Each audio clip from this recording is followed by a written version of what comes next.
ಆತ್ಮೀಯ ವಿದ್ಯಾರ್ಥಿಗಳೇ, higher secondary ದ್ವಿತೀಯ ವರ್ಷದ ಕನ್ನಡ ಐಚ್ಛಿಕ ತರಗತಿಗೆ ಎಲ್ಲರಿಗೂ ಮತ್ತೊಮ್ಮೆ ಸ್ವಾಗತ. ಕಳೆದ ತರಗತಿಯಲ್ಲಿ ನಾವು ನಿಮ್ಮ ಪಠ್ಯಪುಸ್ತಕದಲ್ಲಿ ಕೊಟ್ಟಿರುವಂತಹ ಪ್ರವಾಸ ಕಥನವೊಂದರ ಭಾಗವನ್ನು ನೋಡ್ತಾ ಇದ್ದೆವು. ಜಿ.ಪಿ. ಬಸವರಾಜ್ ಅವರು ಬರೆದಂತಹ ಕಾಡಿಗೆ ಹೊದಿಸಿದ ಮಂಜಿನ ಪರದೆ ಎಂಬ ಭಾಗವನ್ನು ನೋಡ್ತಾ ಇದ್ದದ್ದು. ಪಶ್ಚಿಮ ಘಟ್ಟದ ಸಹ್ಯಾದ್ರಿ ತಪ್ಪಲಿನಲ್ಲಿ ಅವರು ನಡೆಸಿದಂತಹ ಚಾರಣದ ವಿಚಾರದಲ್ಲಿ ಹೇಳ್ತಾ ಇದ್ದದ್ದು. ಹೇಗೆ ಅವರು ಗುಂಪಿನ ಮೂಲಕ ಚಾರಣವನ್ನು ನಡೆಸಿದ್ದು, ಅಲ್ಲಿ ಅವರು ಕಂಡಂತಹ ದೃಶ್ಯಗಳು, ಅವರಿಗಾದಂತಹ ಅನುಭವ ಎಲ್ಲವನ್ನು ನಾವು ಕಳೆದ ತರಗತಿಯಲ್ಲಿ ಸ್ವಲ್ಪ ನೋಡಿದ್ದೇವೆ. ಅವರು ಚಾರಣ ಮಾಡುತ್ತಾ ಮುಂದಕ್ಕೆ ಹೊರಟಾಗ ಆ ತಮಿಳುನಾಡಿನ ಆ ಭಾಗದಲ್ಲಿ ಕಂಡಂತಹ ಆ ಪರ್ವತಗಳ, ಬೆಟ್ಟಗಳ ಸೌಂದರ್ಯ, ಅಲ್ಲಿನ ಹವಾಮಾನ, ಹಿತವಾದ ತಂಪಾದ ಹವಾಮಾನ, ಹಾಗೆ ಅಲ್ಲಿ ಕೃಷಿಕರು ಶ್ರಮವಹಿಸಿ ದುಡಿದು ಕೃಷಿಯನ್ನು ನಡೆಸ್ತಾ ಇರುವಂತಹದ್ದು, ಅಲ್ಲಿ ಕಂಡಂತಹ ಅವರು ಬಟಾಣಿ, ಗೆಜ್ಜೆರಿ ಎಲ್ಲ ಕಂಡದ್ದು, ಅದು ಕಂಡಾಗ ಅದನ್ನು ತಿನ್ಬೇಕು ಅಂತ ಕೆಲವರಿಗೆ ಆಸೆ ಆದದ್ದು. ಆಗ ಆ ಕೃಷಿಕರು ಬಹಳ ಸಂತೋಷದಿಂದ ತಮ್ಮ ಬಳಿಗೆ ಬಂದಂತಹ ಇವರಿಗೆ ಉಚಿತವಾಗಿ ಆ ಗೆಜ್ಜೆರಿಯನ್ನು ಕೊಟ್ಟದ್ದು. ಆದರೆ ಹಾಗೆ ಅವರು ಕೊಟ್ಟರು ಕೂಡ ಅದನ್ನು ಸ್ವೀಕರಿಸುವಾಗ ಇವರಿಗೆ ಸ್ವಲ್ಪ ಬೇಸರ ಆದದ್ದು. ಯಾಕಂದ್ರೆ ಅವರು ಕಷ್ಟಪಟ್ಟು ದುಡಿದಿದ್ದಾರೆ, ಕೃಷಿಕರ ಕಷ್ಟ ಗೊತ್ತಿದೆ. ಅದು ಅಂತಹ ಬೆಟ್ಟದ ತಪ್ಪಲಿನಲ್ಲಿ ಸೋಪಾನ ಮಾಡಿಕೊಂಡು ಕೃಷಿ ಮಾಡುವಂತದ್ದು. ಆದರೆ ಕೃಷಿಕರು ಇವರ ಹಣ ಕೊಡ್ಲಿಕ್ಕೆ ಹೋದಾಗ ತೆಗೆದುಕೊಳ್ಳೇ ಇಲ್ಲ ಅಲ್ವಾ, ಬೆಂಕಿ ಗಂಡ ಹಿಂದಕ್ಕೆ ಹೋಗ್ತಾರೆ. ಯಾಕಂದ್ರೆ ಅವರ ಪ್ರೀತಿಯಲ್ಲಿ, ವಿಶ್ವಾಸದಲ್ಲಿ ಕೊಡುವಂತಹದ್ದು. ಆದ್ರೂ ಇವರ ಹೋದಂತಹ ಈ ಚಾರಣ ನಡೆಸುವಂತಹ ಇವರಿಗೆ ಒಂದು ರೀತಿಯ ಮನಸ್ಸಿಗೆ ವೇದನೆ ಆಯಿತು. ಅವರ ಕಥೆಯೆಲ್ಲ ಕೇಳಿ ಪತ್ರಿಕೆಯಲ್ಲಿ ಕಂಡ ವಿಚಾರ ಎಲ್ಲ ಅದು ನೋಡ್ತಾರೆ. ಹಾಗೆ ಅಲ್ಲಿನ ಆ ಎತ್ತರದ ಪ್ರದೇಶದಿಂದ ಅವರ ಕೃಷಿಯ ಉತ್ಪನ್ನಗಳನ್ನು ಹೇಗೆ ಅವರು ತಮ್ಮ ಮನೆಗೆ ಮಾರಾಟಕ್ಕೆ ಕೊಂಡು ಹೋಗ್ತಾರೆ, ಅದಕ್ಕಾಗಿ ಬಳಸುವಂತಹ ಕುದುರೆಗಳು, ಆ ಕುದುರೆಯ ಸ್ಥಿತಿ, ಬಹಳ ಸಣ್ಣಕಲು ಕುದುರೆ ಅಂತ ದೃಶ್ಯವನ್ನು ನೋಡ್ತಾರೆ. ಇದೆಲ್ಲ ಕಂಡಾಗ ಅವರಿಗೆ ಗೊತ್ತಾಗ್ತದೆ ಅಲ್ಲ ಅಲ್ಲಿನ ಜೀವನ ಹೇಗಿದೆ ಅಂತ. ಜೊತೆಗೆ ಆ ಕೃಷಿಕರ ಆ ಪ್ರೀತಿ, ಆ ಭೂಮಿ ಪ್ರೀತಿ ಗೊತ್ತಾಗ್ತದೆ. ಆ ತಮಗೆ ಸಿಕ್ಕಿದಂತಹ ಆ ಸ್ಥಳದಲ್ಲಿ ಅವರು ಬಹಳ ಶ್ರದ್ಧೆಯಿಂದ, ಮನಸ್ಸು ಕೊಟ್ಟು, ಪ್ರೀತಿಯಿಂದ ಕೃಷಿ ಮಾಡ್ತಾರೆ. ಯಾಕಂದ್ರೆ ಜೀವನ ನಡೆಸಬೇಕು. ಈ ವಿಷಯ ಎಲ್ಲ ನೋಡ್ತಾರೆ. ಹಾಗೆ ಅವರು ಮುಂದುವರಿತಾ ಇದ್ದಾರೆ. ಇಷ್ಟು ಭಾಗವನ್ನು ನಾವು ಕಳೆದ ತರಗತಿಯಲ್ಲಿ ನೋಡಿದ್ದೇವೆ. ಮುಂದೆ ನೋಡೋಣ. ಹೀಗೆ ಅವರು ಆ ಸ್ಥಳವನ್ನೆಲ್ಲ ನೋಡಿ, ಆ ಅನುಭವನ್ನೆಲ್ಲ ಪಡ್ಕೊಂಡು ಮುಂದಕ್ಕೆ ಹೋಗ್ತಾರೆ. ಹಾಗೆ ಮುಂದೆ ಹೋದಾಗ ಪುನಃ ಅವರಿಗೆ ಇದೇ ರೀತಿಯ ಬೆಟ್ಟಗಳ ಸಾಲು ಕಾಣಿಸ್ತಾರೆ. ಅದು ಹಂತ ಹಂತವಾಗಿ, ಅಂದ್ರೆ ಒಂದರಿಂದ ಒಂದು ಬೆಟ್ಟಗಳು ಶೋಭಿಸ್ತಾ ಇದೆ, ಅದನ್ನು ನೋಡ್ತಾರೆ. ಜೊತೆಗೆ ಕಾಡು, ಅರಣ್ಯ ಪ್ರದೇಶ, ಕಾಡು ಕಾಣಿಸ್ತಾ ಉಂಟು. ಆಗ ಬೆಟ್ಟ, ಕಾಡು, ಈ ಹಸಿರೆಲ್ಲ ಕಂಡಾಗ ಆ ಕಾಡೆ ನಗುವ ಕಾಣಿಸ್ತಾ ಉಂಟು. ಯಾಕಂದ್ರೆ ಅಷ್ಟು ದಟ್ಟವಾದಂತಹ ಹಚ್ಚ ಹಸಿರಿನಿಂದ ಕಂಗೊಳಿಸ್ತಾ ಇದೆ. ಜೊತೆಗೆ ಅಲ್ಲಿ ಕೂಡ ಕೆಲವು ಹೊಲಗಳು ಕಾಣಿಸ್ತಾ ಇವೆ. ಇದೇ ರೀತಿ ಕೃಷಿಯಲ್ಲಿ ಮಾಡುವಂತದ್ದು ಕೂಡ ಇವರು ಕಾಣ್ತಾರೆ. ಅದೇ ರೀತಿ ಕಷ್ಟಪಟ್ಟು ದುಡಿಯುವಂತಹ ರೈತರು, ಜೊತೆಗೆ ಅವರು ಮಾಡಿದಂತಹ ಉತ್ಪನ್ನಗಳನ್ನು ಕೆಳಗೆ ಕೊಂಡು ಹೋಗುವಂತಹ ಆ ಬೆಟ್ಟದ ತಪ್ಪಲಿನಿಂದ, ಬೆಟ್ಟದ ಮೇಲಿಂದ ಇಳಿಜಾರದಿಂದ ಕೊಂಡು ಹೋಗುವಂತಹ ಕುದುರೆಗಳು, ಅಲ್ಲಿ ಕೂಡ ಕುದುರೆಗಳು ಕಾಣಿಸ್ತವೆ ಇಲ್ಲಿ ಕಂಡ ಹಾಗೆ. ಜೊತೆಗೆ ಅಲ್ಲಿನ ಜನರು ಕಾಣಿಸ್ತಾ ಇದ್ದಾರೆ. ಕೆಲವರೆಲ್ಲ ಕುತೂಹಲ ನೋಡ್ತಾ ಇದ್ದಾರೆ ಇವರನ್ನು. ಯಾಕಂದ್ರೆ ಈ ರೀತಿಯಾಗಿ ಸಾಲಾಗಿ ಇವರ ಒಂದು ತಂಡ ಇದೆ ಅಲ್ವಾ. ಆ ರೀತಿ ಬರುವಂತವ್ರು ಕಡಿಮೆ. ಈ ರೀತಿ ಚಾರಣ ಹೋಗೋರು ಮಾತ್ರ ಆ ದಾರಿಯಲ್ಲಿ ಬರುವಂತದ್ದು. ಕೆಲವರಿಗೆ ಇದು ಗೊತ್ತೂ ಇಲ್ಲ ಅಲ್ಲ, ಅಪರೂಪಕ್ಕೆ ನೋಡುವಂತದ್ದು. ಹಾಗಾದ್ರಲ್ಲ ಇವರನ್ನು ಕುತೂಹಲ ನೋಡ್ತಾ ಇವರ ವೇಷಭೂಷಣ ಅಲ್ವಾ, ಬೆನ್ನಲ್ಲಿ ದೊಡ್ಡ ದೊಡ್ಡ ಬ್ಯಾಗ್ ಇದೆ. ಜೊತೆಗೆ ಇವರು ಧರಿಸುವಂತಹ ಬಟ್ಟೆ ಮತ್ತು ಕೋಲನ್ನು ಹಿಡ್ಕೊಂಡು ಬರ್ತಾ ಇದ್ದಾರೆ. ಇದೆಲ್ಲ ಕುತೂಹಲ ನೋಡ್ತಾರೆ. ಹಾಗೆ ನೋಡುವಂತ ಇರೋರಲ್ಲಿ ಒಬ್ಬ ವೃದ್ಧರು ಇವರನ್ನು ಆಕರ್ಷಿಸ್ತಾರೆ. ಒಬ್ಬರು ವೃದ್ಧರು ಕಾಣಿಸ್ತಾ ಇದ್ದಾರೆ. ಯಾಕಂದ್ರೆ ಬಿಳಿ ಗಡ್ಡ ಇಟ್ಟಿದ್ದಾರೆ, ಮತ್ತೆ ಹಣೆಯಲ್ಲಿ ತಿಲಕ ಕಾಣ್ತಾ ಉಂಟು. ಅರ್ಧ ಚಂದ್ರಾಕರ ಅಂತ ಒಂದು ಗಂಧದ ತಿಲಕ ಹಾಕಿದ್ದಾರೆ. ಅರ್ಧ ಚಂದ್ರಾಕೃತಿ ಗೊತ್ತುಂಟಲ್ಲ ಅಂತ ತಿಲಕ ಧರಿಸಿದ್ದಾರೆ. ಜೊತೆಗೆ ಲುಂಗಿಯನ್ನು ಎತ್ತಿ ಕಟ್ಟಿದ್ದಾರೆ ಅಂತೆ. ಹಾಗಿರುವಾಗ ಅವರ ಈ ವೇಷಭೂಷಣ ನೋಡುವಾಗ ಇವರಿಗೆ ಒಂದು ಆಕರ್ಷಣೆ ಉಂಟಾಗ್ತದೆ. ಅವರ ರೀತಿ, ಅವರ ಭಂಗಿ ಎಲ್ಲ ಕೂಡ ಇವರನ್ನು ಒಮ್ಮೆ ಅವರನ್ನು ನೋಡುವಾಗ ಕಾಣಿಸ್ತದೆ. ಅಲ್ಲಿ ನಿಂತು ನೋಡ್ತಾರೆ. ಯಾಕಂದ್ರೆ ಆ ಪ್ರದೇಶದ ಆ ಒಂದು ಚರ್ಯೆ ಅಲ್ಲ ಅರೂಪ ಕಾಣಿಸ್ತಾ ಉಂಟು ಆ ಮುದುಕರಲ್ಲಿ. ಯಾಕಂದ್ರೆ ಅವರು ಇವರನ್ನು ಆಶ್ಚರ್ಯದಲ್ಲಿ ನೋಡ್ತಾರೆ ಅಂತ. ಯಾಕಂದ್ರೆ ಇಷ್ಟು ದೊಡ್ಡ ಗುಂಪು, ಹೆಗಲ ಮೇಲೆ ಚೀಲ ಇದೆ, ಕೈಯಲ್ಲಿ ಕೋಲಿದೆ, ಜೊತೆಗೆ ಇವರ ಈ ಸಾಲಾಗಿ ಇವರು ಮುಂದಕ್ಕೆ ಹೋಗ್ತಾ ಇದ್ದಾರೆ. ಆಗ ನೋಡಿದಂತೆ ಇವರು ಅವರು ಕೇಳ್ತಾರೆ ಕುತೂಹಲದಲ್ಲಿ ಇವರಿಗೆ, ಎಲ್ಲಿ ಹೋಗ್ತಿದ್ದೀರಿ ಅಂತ ಕೇಳ್ತಾರಂತೆ. ತಮಿಳುನಾಡು ಪ್ರದೇಶ, ತಮಿಳು ಭಾಷೆಯಲ್ಲಿ ಎಲ್ಲಿಗೆ ಹೋಗ್ತೀರಿ ಅಂತ ಕೇಳ್ತಾರೆ. ಹಾಗೆ ಇವರು ಹೇಳ್ತಾರೆ, ಇವರು ಹೋಗ್ತಾ ಇರುವಂತದ್ದು ಈ ರೀತಿ ಚಾರಣಕ್ಕೆ ಹೋಗುವಂತದ್ದು. ಅದೇ ನಿಜವಾಗಿ ಇವರ ದಾರಿ ಕೂಡ ಸ್ವಲ್ಪ ತಪ್ಪಿದೆ. ಕೋವಿಲೂರು ಅಂತ ಇದೆ, ಆ ಕೋವಿಲೂರು ದಾರಿಯಾಗಿ ಹೋಗ್ಬೇಕಿತ್ತು. ಆದ್ರೆ ಆ ಮಾರ್ಗ ಬದಲಾಗಿ ಈಗ ಕುಂಬೂರು ಅಂತ ಒಂದು ಸ್ಥಳಕ್ಕೆ ಆ ದಾರಿಯಲ್ಲಿ ಹೋಗ್ತಾ ಇದ್ದಾರೆ. ಯಾಕಂದ್ರೆ ಕಾಡು ಪ್ರದೇಶ ಆಗಿರುವಾಗ ಸರಿಯಾದ ನಿರ್ದೇಶನ ಬೇಕು ಅಲ್ಲ, ಸರಿಯಾಗಿ ಹೇಳಿದ್ರೆ ಮಾತ್ರ ಹೋಗ್ಲಿಕ್ಕೆ ಸಾಧ್ಯ. ಆಗಿರುವಾಗ ಇವರ ದಾರಿ ಕೂಡ ತಪ್ಪಿದೆ. ಹಾಗೆ ಇವರು ಹೇಳ್ತಾ ಕುಂಬೂರಿಗೆ ಹೋಗ್ತಾ ಇದ್ದೇವೆ ಅಂತ ಹೇಳ್ತಾರೆ. ಆಗ ಆ ಮುದುಕರು ಕೂಡ ಸಹಾಯ ಮಾಡುವಾಗ ಕುಂಬೂರಿನ ದಾರಿ ತೋರಿಸ್ತಾರೆ ಅಂತ, ಈ ಕಡೆ ಹೋಗ್ಬೇಕು ಅಂತ ತೋರಿಸ್ತಾರೆ ಮತ್ತು ಹೇಳ್ತಾರೆ. ಕುಂಬೂರು ಅಂತ ಹೇಳಿ ಅವರಿಗೆ ಗೊತ್ತಿದೆ ಅಲ್ಲಿಯೇ ಇರುವಂತವ್ರು. ಹಾಗಿರುವ ಊರು ದೂರ ಅಂತ ಗೊತ್ತಿದೆ, ಆ ದಾರಿಯಲ್ಲಿ ಹೋದ್ರೆ ಹಾಗೆ ಹೇಳ್ತಾ ಬಹಳ ದೂರ ಇದೆ ಅಂತ ಹೇಳ್ತಾರಂತೆ. ಜೊತೆಗೆ ಅವರಿಗೆ ಕೂಡ ಪುನಃ ಇವರನ್ನು ನೋಡ್ತಾರೆ. ಯಾಕಂದ್ರೆ ಹೊಸ ಜನರು ಅಲ್ಲ ಇಲ್ಲಿ ಬರ್ತಾ ಇರುವಂತದ್ದು ಅಂತ ಅದನ್ನು ಕಂಡಾಗ ಆ ರೀತಿ ಹೇಳ್ತಾರೆ. ಬಹುಶಃ ಈ ಸಹಾಯನ ಕೂಡ ಮಾಡ್ತಾರೆ. ಜೊತೆಗೆ ನಮ್ಗೆ ಈ ರೀತಿಯಾಗಿ ದಾರಿ ತಪ್ಪಿದೆ ಅದನ್ನು ಕೂಡ ಅವರು ಗಮನಿಸ್ತಾರೆ ಇದು ಹೇಳಿದಾಗ. ಜೊತೆಗೆ ಅವರೇ ಭಾವಿಸ್ತಾರೆ ದಾರಿ ತಪ್ಪಿ ಬಂದಿದ್ದಾರೋ ಅಂತ. ಯಾಕಂದ್ರೆ ಆ ದಾರಿಗೆ ಬರುವಂತವ್ರು ಕಡಿಮೆ ಅಲ್ವಾ, ಆ ರೀತಿ ಕೂಡ ಭಾವಿಸ್ತಾರೆ. ಆ ರೀತಿ ಕಾಣಿಸ್ತಾ ಇತ್ತಂತೆ ಇವರಿಗೆ ಅವರ ಮುಖವನ್ನು ನೋಡುವಾಗ. ಅದಾಗ ಅವರು ಸಹಾಯ ಮಾಡ್ತಾರೆ, ಆ ದಾರಿ ತೋರಿಸ್ತಾರೆ ಅಂತೆ. ಮತ್ತೆ ಕೆಲವು ಬಸ್ಸು ಕೂಡ ಅಲ್ಲಿ ಸಿಗಬಹುದು, ಬಸ್ಸಿನ ದಾರಿಯನ್ನು ಕೂಡ ಹೇಳ್ತಾರೆ. ಅದನ್ನು ಅವರು ಕೈಯನ್ನು ಬೊಟ್ಟು ಮಾಡಿ ಹೇಳ್ತಾ ಇದ್ದಾರೆ, ಆ ಕಡೆಗೆ ಹೋಗಿ ಬಸ್ಸಲ್ಲಿ ಸಿಗಬಹುದು ಅಂತ. ಆದ್ರೆ ಹಾಗಿದ್ರು ಕೂಡ ಇವರಲ್ಲಿ ಹೋದಂತೆ ಇವರೆಲ್ಲ ಅವರ ಹತ್ರ ನಿಂತಿದ್ದಾರೆ, ಅವರನ್ನು ನೋಡ್ತಾ ಇದ್ದಾರೆ. ಅದನ್ನ ಕಂಡಾಗ ಮತ್ತೆ ಸಂಶಯ ಆಗ್ತದೆ, ಯಾಕೆ ನಿಂತಿದ್ದಾರೆ ಅಂತ ಗೊತ್ತಾಗ್ಲಿಲ್ವೋ, ದಾರಿ ತಪ್ಪಿತೋ ಅಂತ. ಆದ್ರೆ ಇವರು ಯಾಕೆ ನಿಂತಿದ್ದಾರೆ ಅಂದ್ರೆ ಇವರ ತಂಡದವರೆಲ್ಲರೂ ಜೊತೆಯಾಗಿ ಬರ್ತಾ ಇಲ್ಲ, ಕೆಲವರು ಹಿಂದೆ ಉಳಿದಿದ್ದಾರೆ. ಬೆಟ್ಟವನ್ನು ಹತ್ತಿ ಬರುವಂತದ್ದು ಕೆಲವರಿಗೆ ನಿಧಾನ ಆಗಬಹುದು, ಕೆಲವರು ವೇಗವಾಗಿ ಬರಬಹುದು ಅಂತ ಕಾರಣ ಕೆಲವರು ಹಿಂದಿಂದ ಬರ್ತಾ ಇದ್ದಾರೆ. ಇವರಲ್ಲಿ ಒಂದು ಕಡೆ ನಿಂತು ಕಾಯ್ತಾ ಇದ್ದಾರೆ. ಆದ್ರೆ ಈ ಕಂಡಂತ ವೃದ್ಧರಿಗೆ ಆಶ್ಚರ್ಯ ಆಗ್ತದೆ ದಾರಿ ತಪ್ಪಿತು ಅಂತ. ಮತ್ತು ಸರಿಯಾಗಿ ಹೇಳಲಿಕ್ಕೆ ಭಾಷೆ ಗೊತ್ತಿಲ್ಲ, ಅವರು ತಮಿಳಲ್ಲಿ ಮಾತಾಡ್ತಾ ಇದ್ದಾರೆ, ಇವರಿಗೆ ತಮಿಳು ಗೊತ್ತಿಲ್ಲ. ಹಾಗಿರುವಾಗ ಆದಷ್ಟು ಆಂಗಿಕವಾದಂತ ರೀತಿಯಲ್ಲಿ ಹೇಳ್ತಾ ಇದ್ದಾರಂತೆ. ಆದ್ರೆ ಅವರು ಸಹಾಯ ಮಾಡುವಂತ ಆ ಬಸ್ಸಿನ ದಾರಿಯನ್ನು ತೋರಿಸ್ತಾ ಇದ್ದಾರೆ. ಕುಂಬೂರಿನ ದಾರಿ ಮತ್ತು ಬಸ್ ಸಿಗ್ತದೆ ಎಂಬುದನ್ನು ಹೇಳ್ತಾ ಇದ್ದಾರೆ. ಸ್ವಲ್ಪ ಇವರಿಗೆ ಗೊತ್ತಾಯಿತು, ಯಾಕೆ ಇವರಿಗೆ ಗೊತ್ತಿರುವುದು ಅಷ್ಟೇ ತಮಿಳು ಭಾಷೆ. ಹೇಳ್ತಾ ಇದ್ದಾರೆ, ನಮ್ಮಲ್ಲಿನ ತಮಿಳು ಪದಗಳ ಪಳೆಯುಳಿಕೆಯನ್ನೇ ಬಳಸುತ್ತಾ ಶ್ರಮಿಸುತ್ತಿದ್ದೆವು. ಹಾಗೆ ಗೊತ್ತಿರುವಂತ ಆ ತಮಿಳು ಭಾಷೆಯ ಪಳೆಯುಳಿಕೆ ಸ್ವಲ್ಪ ಪಳೆಯುಳಿಕೆ ಗೊತ್ತಿದೆ ಅಲ್ಲ, ಅವಶೇಷ ಅಂತ. ಸ್ವಲ್ಪ ಗೊತ್ತಿರುವಂತ ಸ್ವಲ್ಪ ತಮಿಳನ್ನು ಬಳಸಿಕೊಂಡು ಇವರು ಅವರಿಗೆ ಉತ್ತರ ಹೇಳಿದ್ರು. ಆದ್ರೆ ಅವರಿಗೆ ಅದು ಅರ್ಥ ಆಗಿದೆ ಗೊತ್ತಿಲ್ಲ. ಅವರು ಮಾತ್ರ ದಾರಿ ತೋರಿಸ್ತಾ ಇದ್ದಾರೆ, ಆ ಕಡೆ ಹೋಗಿ ಅಂತ. ಸರಿ, ಇವರು ಮುಂದಕ್ಕೆ ಹೋಗ್ತಾರೆ. ಮುಂದೆ ಹೋದಾಗ ಏನಾಯ್ತು, ಆಗ ಕಾಡು, ಮುಂದೆ ಇರುವಂತದ್ದು ಕಾಡು ಪ್ರದೇಶ. ಆಗ ಸರಾಗಾಗಿ ಹೋಗಬಹುದು, ಧಾರಾಳ ಸ್ಥಳ ಇದೆ. ಹೇಳ್ತಾರೆ ಎಲ್ಲೂ ನಡೆಯಬಹುದು, ಎಲ್ಲೂ ಉಣ್ಣಬಹುದು, ಯಾರು ಕೇಳುವರಿಲ್ಲ ಅಲ್ವಾ. ಅಲ್ಲಿ ಎಲ್ಲಿ ಕೂಡ ನಡಿಬಹುದು, ಎಲ್ಲಿ ಕೂಡ ಆಹಾರ ಸೇವಿಸಬಹುದು. ಜೊತೆಗೆ ಅದಕ್ಕಾಗಿ ಇವರು ಬುತ್ತಿಯನ್ನು ಕೂಡ ಜೊತೆಗೆ ಕೊಂಡು ಹೋಗಿದ್ದಾರೆ. ಚಾರಣ ಹೋಗುವವರು ಎಲ್ಲೊಂದು ಕೊಂಡು ಹೋಗಬೇಕು, ಅಲ್ಲಿ ಏನ್ ಸಿಗ್ಲಿಕ್ಕಿಲ್ಲ. ಆಗ ಎಷ್ಟು ಬೇಕೋ ಅಷ್ಟನ್ನು ಕೊಂಡು ಹೋಗ್ಬೇಕು. ಆಗ ಬುತ್ತಿ ಕೊಂಡು ಹೋಗಿದ್ದಾರೆ. ಮತ್ತು ನೀರು ಬೇಕಿದ್ರೆ ಕೆಲವೊಮ್ಮೆ ಸಿಗ್ಬಹುದಲ್ಲ, ಕೆಲವು ಜೇರಿಯಲ್ಲಿ ಇರಬಹುದು, ಹಾಗೆ ನೀರು ಸಿಗ್ಬಹುದು. ಬಾಕಿ ಎಲ್ಲ ಕೊಂಡು ಹೋಗ್ಬೇಕು. ಹಾಗೆ ಅವರು ಕೂತ್ಕೊಳ್ತಾರಂತೆ. ನಾವು ಊಟಕ್ಕೆಂದು ಕುಳಿತು ನಮ್ಮ ಬ್ಯಾಗ್ನಲ್ಲಿದ್ದ ಬುತ್ತಿಯ ಗಂಟನ್ನು ಬಿಚ್ಚಿದ್ದು ಒಂದು ಸಣ್ಣ ಝರಿಯ ಬಳಿ. ಆ ರೀತಿಯಾಗಿ ಹಸಿವಾದಾಗ ಸಮಯ ಆದಾಗ ಒಂದು ಕಡೆ ಕೂತ್ಕೊಳ್ತಾರೆ. ಒಂದು ಝರಿ ಇದೆ, ಹರಿಯುವಂತಹ ಜರಿ ಗೊತ್ತಿದಲ್ವ, ನೀರಿನ ಸಣ್ಣ ಒಂದು ಪ್ರವಾಹ, ಬೆಟ್ಟದಿಂದ ಎತ್ತರದ ಪ್ರದೇಶದಿಂದ ಇಳಿದು ಬರುವಂತ ನೀರು, ಅದನ್ನು ಝರಿ ಅಂತ ಹೇಳ್ತೇವೆ. ಹಾಗೆ ಒಂದು ನೀರು ಇರುವಂತಹ ಪ್ರದೇಶದಲ್ಲಿ ಕುಳಿತುಕೊಳ್ತಾರೆ, ಬ್ಯಾಗಿನಲ್ಲಿ ಬಿಚ್ಚುತ್ತಾರೆ.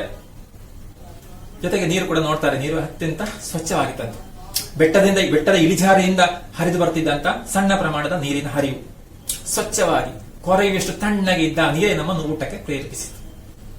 ಆಗ ಸ್ವಚ್ಛ ನೀರು, ಶುದ್ಧ ನೀರು, ಜೊತೆಗೆ ಅಷ್ಟು ತಂಪು ಕೂಡ ಇತ್ತಂತೆ. ಅದನ್ನು ನೋಡುವಾಗ ಅವರಿಗೆ ಈಗ ಊಟ ಮಾಡೋಣ ಅಂತ ಕಂಡಿತ್ತು. ಊಟದ ಸಮಯ ಸರಿಯಾಗದೇ ಇದ್ರು ಕೂಡ ಆ ನೀರನ್ನು ಕಂಡಾಗ ಊಟ ಮಾಡ್ಬೇಕಂತ ತೋರಿತಂತೆ. ಹಾಗೆ ಊಟಕ್ಕೆ ಪ್ರೇರೇಪಿಸಿತು, ಊಟ ಮಾಡುವಂತ ತೋರಿತು. ಊಟ ಮಾಡ್ತಾರೆ. ಬಂಡೆಗಳ ಮೇಲೆ ಕುಳಿತು ಇರುವುದೆಲ್ಲ ತಿಂದು ಖಾಲಿ ಮಾಡಿದೆವು. ಹಾಗೆ ಅಲ್ಲಿರುವಂತ ಬಂಡೆಕಲ್ಲ ಮೇಲೆ ಕೂತ್ಕೊಳ್ತಾರೆ, ಇರುವುದನ್ನೆಲ್ಲ ತಿಂದು ಖಾಲಿ ಮಾಡ್ತಾರೆ. ಮತ್ತೆ ಹೇಳ್ತಾರೆ ಏನೆಲ್ಲ ಕೊಂಡು ಹೋದಂತ ಬ್ರೆಡ್, ಬೆಣ್ಣೆ, ಜಾಮು, ಒಂದು ಕಿತ್ತಳೆ, ಒಂದು ಬಾಳೆಹಣ್ಣು ಮತ್ತು ಕುಡಿಯುವುದಕ್ಕೆಂದು ಹಣ್ಣಿನ ರಸ, ಹೀಗೆ ಇದೆಲ್ಲ ಕೊಂಡೋಗಿದ್ದಾರೆ. ಅದೆಲ್ಲ ಸೇವಿಸ್ತಾರೆ ಅಂತಹ ಒಳ್ಳೆಯ ಸ್ಥಳದಲ್ಲಿ. ಜೊತೆಗೆ ತಂಪು ನೀರು ಸಿಕ್ಕಿದೆ. ಹಾಗಿರುವಾಗ ಹೇಳ್ತಾ ಇದ್ದಾರೆ, ಅಲ್ಲ ಇನ್ನು ಇದಕ್ಕಿಂತ ಹೆಚ್ಚು ಭೋಜನವೇ ಬೇಡ, ಯಾಕಂದ್ರೆ ಇದೆಲ್ಲ ಸೇವಿಸಿದಾಗ ಒಳ್ಳೆಯ ಶಕ್ತಿ ಬಂದಾಗ ಆಗಿದೆ. ಜೊತೆಗೆ ಪ್ರಯಾಣಿಸ್ತಾ ಇದ್ದಾರಲ್ಲ, ಅದರ ಆಯಾಸ ಕಡಿಮೆ ಆಗಿದೆ. ನೀರನ್ನು ಕುಡಿತಾರೆ. ಹೇಗೆ ಕುಡಿತಾರೆ? ಬೊಗಸೆಯಲ್ಲಿ ನೀರು ಕುಡಿದು ಮತ್ತೆ ಚಾರಣ ಆರಂಭಿಸಿದೆವು. ನೀರನ್ನು ಬೊಗಸೆಯಲ್ಲಿ ಕುಡಿತಾರೆ. ಬೊಗಸೆ ಅಂದ್ರೆ ಗೊತ್ತಿದೆ. ಬೊಗಸೆ ಅಂದ್ರೆ ಅಂಜಲಿ ಅಂತ ಹೇಳ್ತೇವಲ್ಲ, ಎರಡು ಕೈಯನ್ನು ಹೀಗೆ ಒಟ್ಟಾಗಿ ಹೀಗೆ ಮಾಡಿದ್ರೆ ಅದು ಬೊಗಸೆ ಆಯಿತು. ಹಾಗೆ ಕೈಯಲ್ಲೇ ನೀರನ್ನು ಕುಡಿತಾರೆ. ಅದೊಂದು ಸಂತೋಷ. ಯಾಕಂದ್ರೆ ಕಾಡು ಪ್ರದೇಶದಲ್ಲಿ ಬೆಟ್ಟದ ಮೇಲಿಂದ ಹರಿದು ಬರುವಂತ ನೀರು, ಅದನ್ನು ಕೈಯಲ್ಲಿ ಕುಡಿಯುವಂತದ್ದು ಸಂತೋಷ. ಯಾಕೆ ಅಷ್ಟು ತಂಪು ಕೂಡ ಇದೆ. ಆ ಅನುಭವ ಎಲ್ಲ ಪಡೀತಾರೆ. ಅದೆಲ್ಲ ಆಯ್ತು ಅವರಿಗೆ ಅಲ್ಲಿ. ಸರಿ, ಮುಂದಕ್ಕೆ ಹೋಗ್ತಾರೆ. ನೋಡ್ತಾರೆ, ನಿಧಾನಕ್ಕೆ ಮಂಜು ನೆಲಕ್ಕೆ ಇಳಿಯತೊಡಗಿತ್ತು. ಹಾಗಿರೋ ಸಮಯ ಹೋದಾಗೆ ಮತ್ತು ಮಂಜು ಹೆಚ್ಚಾಗಿದೆ. ಮಂಜು ಹೆಚ್ಚಾಗಿ ಕೆಳಗೆ ಬರ್ತಾ ಇದೆ ಅಂತ ಮೇಲಿನಿಂದ ಚಳಿ ಗಾಳಿ ಮೈ ಕೊರೆಯುತ್ತಿತ್ತು. ತಂಪು ಹೆಚ್ಚಾಗ್ತಾ ಇದೆ. ಆಕಾಶದ ಬಿಳಿ ಸ್ವಚ್ಛ ಮೋಡಗಳು ನೆಲಕ್ಕಿಳಿದು ಬರುತ್ತಿರುವಂತೆ ಭಾಸವಾಗ್ತಿತ್ತು. ಆಗ ಚಳಿ ಹೆಚ್ಚಾಗ್ತಾ ಇದೆ, ಮಂಜು ಕೆಳಗೆ ಬರ್ತಾ ಇದೆ, ಜೊತೆಗೆ ಮೋಡ ಕೂಡ ಕೆಳಗೆ ಬರ್ತಾ ಇರೋ ಕಾಣ್ತಾ ಇರ್ತದೆ. ಗೊತ್ತಿದ್ದಲ್ಲ, ಅಷ್ಟು ಎತ್ತರದ ಪ್ರದೇಶ. ಆಗ ಮೋಡ ಎಲ್ಲ ಕೆಳಗೆ ಬರುವ ಹಾಗೆ ಕಾಣಿಸ್ತದೆ. ನೋಡಿದರೆ ಮೋಡಗಳು ನಮ್ಮ ನೇರಕ್ಕೆ ಕಾಣಿಸ್ತಿದ್ದವು. ಆಗ ಮೋಡ ಬಂದು ನಮ್ಮ ನೇರಕ್ಕೆ ಮುಖದ ಹತ್ರ ಮೋಡ ಉಂಟು ಕಾಣಿಸ್ತಾ ಉಂಟಂತೆ. ಯಾಕೆ ಅಷ್ಟು ಮಂಜು ಮೋಡ ಎಲ್ಲ ಕೆಳಗೆ ಬಂದಿದೆ. ಕೆಲವು ಕಣಿವೆಯಲ್ಲಿದ್ದ ಮೋಡಗಳು ನಮ್ಮ ಎತ್ತರದಿಂದ ಕೆಳಗಿಳಿಯುವಂತೆಯೇ ತೋರುತ್ತಿದ್ದವು. ಆಗ ಕೆಲವು ಮೋಡಗಳು ಹೀಗೆ ಕಣಿವೆ ಕಡೆಗೆಲ್ಲ ಹೋಗ್ತಾ ಇತ್ತಂತೆ. ಕೆಳಗೆ ಕಣಿವೆ ಅಂತ ಹೇಳಿದೆ ಅಲ್ವಾ, ಆ ಕೆಳ ಪ್ರದೇಶ ಕೂಡ ಹೋಗ್ತಾ ಇದೆ. ಆಗ ಕಣಿವೆಯಲ್ಲಿದ್ದ ಮೋಡಗಳು ಕೂಡ ಈ ಕಡೆ ಬಂದ ಹಾಗೆ, ಈ ಕಡೆಯಿಂದ ಆ ಕಡೆ ಹೋದ ಹಾಗೆಲ್ಲ ಕಾಣಿಸ್ತಾ ಉಂಟಂತೆ. ಅಲ್ಲೆಲ್ಲ ಮೋಡ ಆವರಿಸಿದೆ, ನಮ್ಮ ಕಡೆಗೆ ಬರುವ ಹಾಗೆ. ಹಾಗಿರುವಾಗ ಹೇಳ್ತಾರೆ, ಮೋಡಗಳನ್ನು ನೋಡಲು ನಾವು ತಲೆ ಎತ್ತಬೇಕಾಗಿರಲಿಲ್ಲ. ಮೋಡ ನೋಡ್ಲಿಕ್ಕೆ ಸಾಮಾನ್ಯ ಮೇಲೆ ನೋಡ್ಬೇಕಲ್ಲ, ಅದರ ಅಗತ್ಯ ಇಲ್ಲ. ಯಾಕಂದ್ರೆ ಮೋಡ ಹತ್ರ ಬರ್ತಾ ಇತ್ತು, ನಮ್ಮ ಮೇಲಿಂದ ಕೆಳಗೆ ಹೋಗ್ತಾ ಇತ್ತಂತೆ. ನಿಧಾನಕ್ಕೆ ಮೋಡಗಳು ಕಾಡನ್ನು ಕಣಿವೆಯನ್ನು ತುಂಬುತ್ತಿರುವಂತೆ ಕಾಣಿಸ್ತಿತ್ತು. ನೋಡ್ತಾ ಇದ್ದಾಗ ಎಲ್ಲ ಕಡೆ ಮೋಡ ತುಂಬಿದಾಗ ಕಾಡು ಕಣಿವೆ ಎಲ್ಲ ಕಡೆ ತುಂಬಿದೆ, ನಮ್ಮನ್ನು ಕೂಡ ಆವರಿಸಿದೆ. ನಮ್ಮ ಮೈಗಳಿಗೆ ಬಂದು ಸುತ್ತಿಕೊಳ್ತಿದ್ದ ಮಂಜು ನಿಧಾನಕ್ಕೆ ದಟ್ಟವಾಗುತ್ತಾ ಹೋಯಿತು. ಆಗ ಮಂಜು ಕೂಡ ಮೈಗಳಿಗೆ ಸುತ್ತಿಕೊಂಡಾಗ ಅನಿಸ್ತಾ ಉಂಟು. ಅದು ಸುತ್ತಲ ಆವರಿಸಿದೆ ಮಂಜು. ಅಂತ ಪ್ರದೇಶ ಅಲ್ಲ, ತಂಪು ಹೆಚ್ಚಾಗಿದ್ದೆಲ್ಲ ಕಾಣಿಸ್ತಾ ಇದೆ. ತೆಳು ಪರದೆ ಹೋಗಿ ದಟ್ಟ ಹೊದಿಕೆಯಾಗುತ್ತಿರುವ ಮಂಜು, ಆಕಾಶವೆಲ್ಲ ಬಿಳಿಯಾಗಿ, ಕಾಡಿನ ಗಿಡ ಮರಗಳೆಲ್ಲ ಬಿಳಿಯಾಗಿ, ಕಣಿವೆಗಳೆಲ್ಲ ಮುಚ್ಚಿ ಹೋಗಿ ಬರಿಯ ಬಿಳಿಯೇ ಕಣ್ತುಂಬಿತು. ಈಗ ನೋಡುವ ಎಲ್ಲ ಕಡೆ ಬಿಳಿಯೇ ಮೋಡ ಮತ್ತು ಮಂಜು ತುಂಬಿದೆ. ಮರಗಳೆಲ್ಲ ಬಿಳಿಯಾಗಿದೆ, ಕಣಿವೆಗಳೆಲ್ಲ ಮುಚ್ಚಿ ಹೋಗಿವೆ, ಎಲ್ಲ ಬಿಳಿ. ಎತ್ತರೆತ್ತರದ ಸಾಲು ಸಾಲಿನ ಸುತ್ತಿಕೊಂಡ ಮಂಜು ದಟ್ಟವಾದಂತೆಲ್ಲ ನಮ್ಮ ಹಾದಿ ಮುಚ್ಚಿಕೊಂಡಿತ್ತು. ಆಗ ಎತ್ತರದ ತಗ್ಗಿನ ಎಲ್ಲಾ ಪ್ರದೇಶದಲ್ಲಿ ಮಂಜು ತುಂಬಿಕೊಂಡಿದೆ. ಅದನ್ನು ನೋಡ್ತಾರೆ. ಇವರನ್ನು ಕೂಡ ಆವರಿಸಿದೆ. ಆಗ ಮಂಜಿನ ಮಾಯೆ ನಮ್ಮನ್ನು ಆವರಿಸಿತು. ಒಂದು ಮಂಜಿನ ಮಾಯೆ ಹೇಗಲ್ಲ, ಪಕ್ಕನೆ ಒಂದು ಮಾಯಾಜಾಲ ಕಾಣಿಸ್ತಾ ಉಂಟು. ಒಮ್ಮೆಗೆ ಮಂಜು ಎಲ್ಲ ಕಡೆ ಆವರಿಸಿದೆ.